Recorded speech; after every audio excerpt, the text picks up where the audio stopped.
Do you know about the daring race that transformed the world and shrunk it into a global village?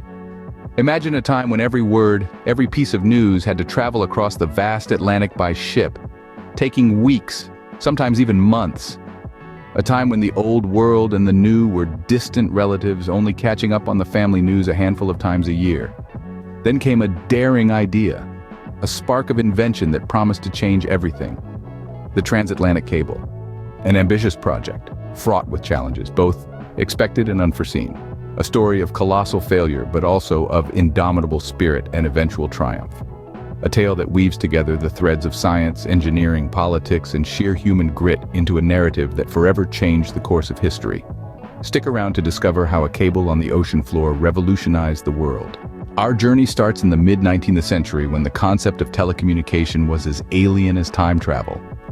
As we travel back in time, we find ourselves in the era of smoke signals and messenger pigeons.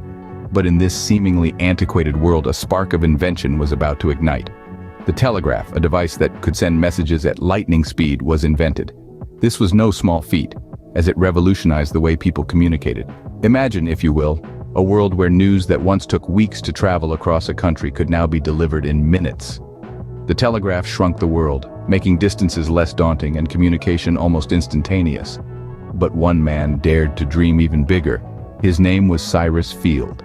Field, a successful paper merchant with a head full of ambitious ideas, envisioned a world connected not just by land, but by sea. His dream was to lay a telegraph cable across the Atlantic Ocean, linking the old world with the new.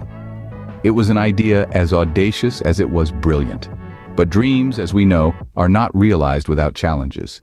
The Atlantic Ocean was a formidable adversary, its depths unknown, its floor a mystery. Yet the idea of a transatlantic cable was not just a fantasy, it was a necessity. The world was becoming more interconnected, and the need for rapid communication was becoming increasingly important. Field knew this. He knew that his dream, if realized, would change the world. He would face ridicule, financial difficulties, and technological hurdles. But he was not deterred. His vision was clear. A world where a message could be sent from London to New York in a matter of minutes. So, he assembled a team of engineers, investors, and visionaries who shared his dream. Together, they would embark on one of the most ambitious projects of the 19th century.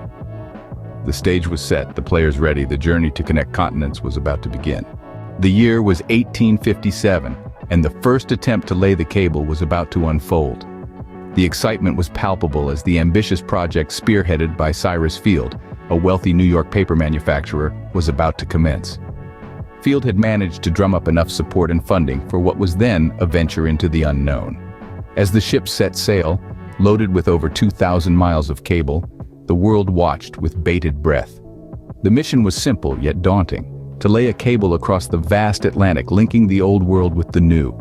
Yet the ocean's depths were still largely uncharted territory, a realm of darkness and pressure that could crush the hopes of even the most resolute.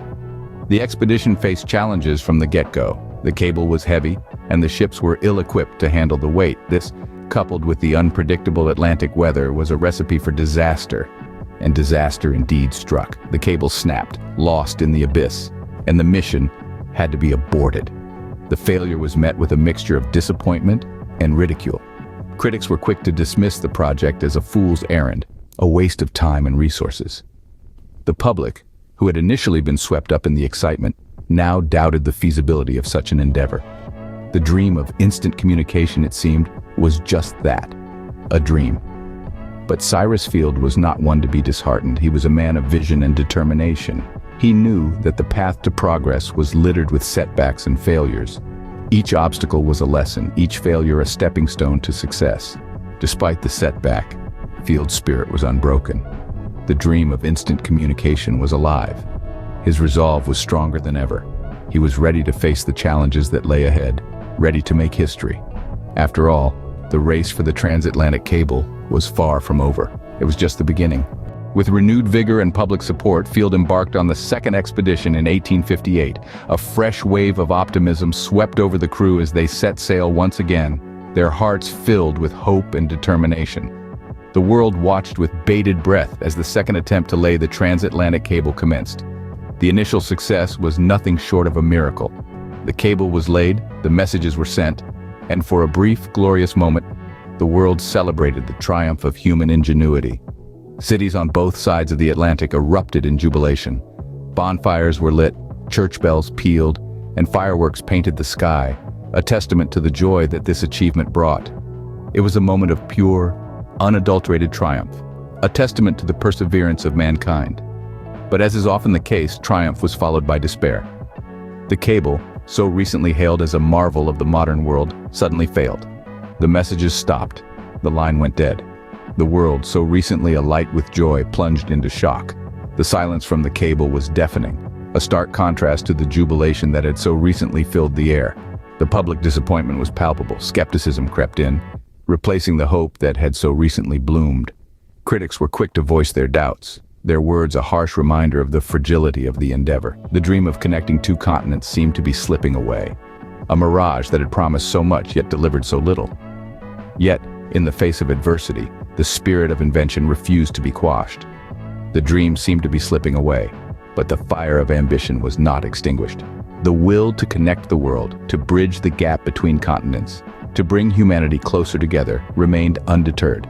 And so, with the echoes of disappointment still hanging in the air, the preparations for the third expedition began.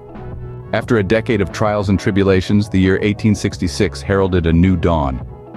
A colossal ship named the Great Eastern floated on the Atlantic, ready to undertake an endeavor that many deemed impossible. The Great Eastern, a marvel of engineering of its time, was set to lay down the Transatlantic Cable. Unlike its predecessors, the Great Eastern was a titan among ships, possessing the capacity to carry the entire length of the cable. No longer were multiple voyages necessary. This was a one-shot opportunity, a chance to make history, and the crew of the Great Eastern knew it. As the ship sailed from the coast of Ireland, gently unspooling the cable into the Atlantic's depths, the world held its breath. Days turned into weeks, but the Great Eastern pressed on, unwavering in its mission. And then, finally, after weeks at sea, the ship reached the shores of Newfoundland, Canada. The cable was successfully laid, bridging the gap between the old and new worlds. The first successful transatlantic communication wasn't a grand declaration or a profound statement.